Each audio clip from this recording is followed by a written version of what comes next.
Kenny, where have you seen Danny, maybe grow the most and show maybe the more confidence and comfort since the spring? He's always had a good fire about himself. Danny is a guy that comes in with a natural-born leadership about himself. He comes in with a chip on his shoulder. He's just one of those guys that what kind of fire you're getting out of him, right? And so since spring, I just encouraged him to make sure that's who he is all the time. You know what I mean? It's kind of one of those guys, as I was one of those guys as well, it's kind of easy to see when you're not, and I think at the position that we play, the leaders that we have to be, that they have to see that every day. No matter how it's going, no matter which way it may be going at the time, they need to know that it's going to flip at any moment because of the calmness they can have within us. And that's what I see him doing. I see him doing a better job with that.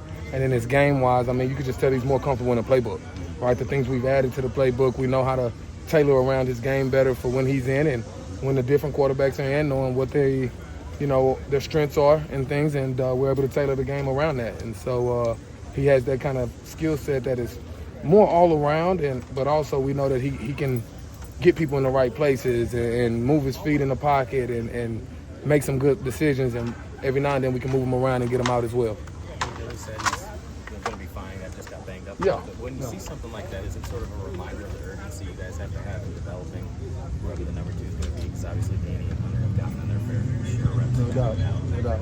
Yeah, definitely. It makes you feel that way. Obviously, you walk in every day thinking that you're going to develop everyone, you know what I mean? And from the top to bottom, when something like that happens, it definitely makes you think like, all right, let me make sure I'm reflecting on the development part, making sure that I'm giving them the best that I can and not getting comfortable where we're at, and making sure I'm giving them everything that I can to make sure we're taking the next steps. When you guys bring a player like Hunter in, is the goal to kind of create some competition for that second spot, or were you just looking for depth? Back in the spring, what was kind of the thing? For sure. It's kind of all encompassing, right? Like, obviously, we want competition, right? We never want anybody comfortable. We know Billy came in as the guy. We know that, and we do want him to feel as if, hey, there's people behind you that's good enough that's going to jump in this game and go make things happen. But also, we want those guys to know that they got to compete as well. And so that's what you see throughout fall camp, and those guys are doing a really good job taking it on and not letting it affect who they are as a person, too, as well, because you've seen that in coaching wideouts in the last 10 years. That's something that, probably is a little different for me in the QB room, and knowing that, hey, there's a competition, but these guys still keep the love and friendship that they have for each other to help push each other. Where do you think Billy has made the most progress from spring ball on the field? Yeah. A lot of people often praise his leadership, but between the lines, what has stood out most? Yeah, like you said, first and foremost, it's just the person that he is, man. The person that he is like I said the same about Danny, but he's a natural-born leader. He's a guy that wants to be around people, wants the guys to be around him, and they actually come towards him, right? They want to be around him, and so that's a big deal here. And then same thing, I just feel as if everyone kind of in spring was going through a phase of learning, where he learned so much in spring, and now he knows exactly what we want. You know what I mean? And he knows how we want it done. To me, that's the biggest thing is all these plays. People run these, and the NFL run these, and it don't matter. People run whatever they want to run, but it's how you do it. And I think he gets that part of it, and he leads the way in showing everybody every day, no matter how you're feeling, you have to be able to go do that. And so he's done a good job with that. Just actual football intelligence and his actual football on the field. I think the guy works the pocket very well. You know what I mean? It's rare in college football that you're going to take a 3-step drop, hitch up, throw the ball, and be nice and comfortable standing tall. He's a guy that he really has a good navigation for the pocket, understanding when it's time to give up and go get 5, 6, 7, maybe even more yardage. And then I think he does a really good job when he's on the run, outside the pocket as well. So his feel for the pass game and people around him, it's a really good thing. And I think he's just gotten better and better at it. Coach Carter obviously got a head start this spring. What have you continued to see from his growth and progression so far? Nice and simple urgency.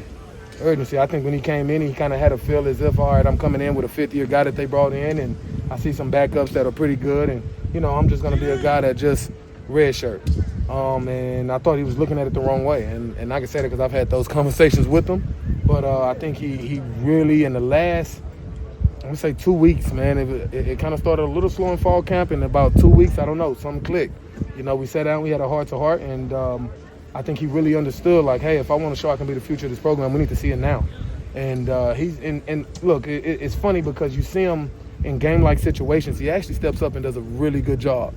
But it goes back to that leadership that I always talk about and showing it every day. And knowing that that's who you are and not just what you did at one point, you know. And so now I think it's turned into, hey, that's who he is now. He's going to be a leader. He's going to come out and have the fire every single day, and he's going to be urgent. That's the number one thing, urgency, because we know what he can do as an athlete. So just show the urgency to go be great every day right now. Don't wait. What has your transition been like back into the quarterback's room? Has it been rewarding? Is there anything you miss about being with wide receivers? It's been awesome. It's been very rewarding. I miss wideouts, but man, I love where I'm at. You know what I mean? It's just a different morale, right? These guys come with a certain business mentality that keeps you locked in as a quarterback coach. You know what I mean? Where at times you can walk into a wideout room and have a little fun with the guys, and it's like you get a few laughs and everything's good. They play off of it. This QB room is like, what's next, coach? And you know what I mean? And it's a cool deal though, man. The morale that you have in there, it's less people, and so it's more personable. You know, and so, man, it's very rewarding. It's what I grew up in. You know what I mean? It was all I knew. I kind of had to learn that wideout play, but it was a lot of fun. And do I miss him? I do miss him. But I'm loving where I'm at now. And really don't want that to ever change, probably. It seems. It seems like with Danny and Hunter, they both had kind of ups and downs kind of throughout fall camp. How have you seen them kind of navigate those? Yeah, man. That's the part I kind of spoke on earlier, man. Just being the same guy no matter what, right? No matter what the situation may call. We all know not every day is going to be a great day. I mean, I think you guys saw it today. It wasn't a great day for us overall as a group. And so just being the same guy no matter what happens, being able to respond, being able to move on, right? And understand that, hey, the game isn't over and it's time to go make up for it. And everybody should have calmness and knowing like, hey, we're about to respond now in a big way. And so I see that from both guys right now, but we obviously got to get the play to be more consistent on a bigger basis. That's it.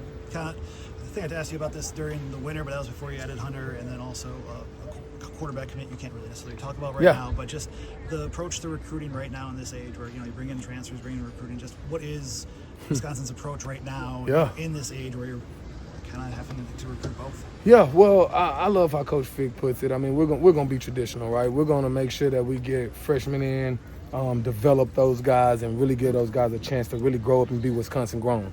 You know what I mean? Whether they're from here or not. Obviously, we want to take care of home, but if wherever they're from, and we want to try our best to get into that realm a lot more than, hey, bringing in these fifth-year guys and everything where, yes, we're happy to have Billy, but we want to be able to show the people the future, you know? And so we're gonna keep that traditional approach of bringing in a freshman and making sure we're developing people. When you have, Billy goes down for a little bit today, and you're able to get your backup maybe a little more time with, your ones, what does that opportunity show you that maybe you don't get when they're, running with the two? Well, that's huge, man. That's huge because, going back to like my college career, I was never that guy that was that one. And man, it's different when you step in that huddle. You know what I mean? It's different faces you're looking at. It's different linemen you're looking at. And you want those guys to be able to at least hear their voice, right? At least hear their voice and know the morale of that guy that's stepping in the huddle. So it's good for that, right? That morale, that camaraderie, that, hey, I might know this guy outside the field, but man, once you get him in that huddle, it's a different feeling.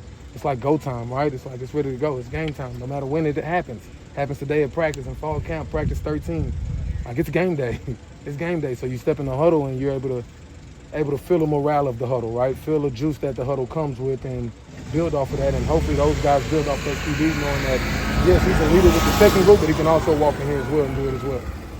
How much, if at all, does camp change when you move from being off-site back to campus? Yeah. Well, the routine changes, right? You're in a place where everything is right there in one big circle, and you're able to kind of get into a routine of knowing exactly how much time you got to watch film, when you're going to get lunch, where at, and all of these different things. Well, now you got to navigate that thing and force another routine on yourself, and we just talked about it in the huddle just a minute ago, making sure that you do the right things now in order to come back and have a great second half of the day and prepare yourself for tomorrow.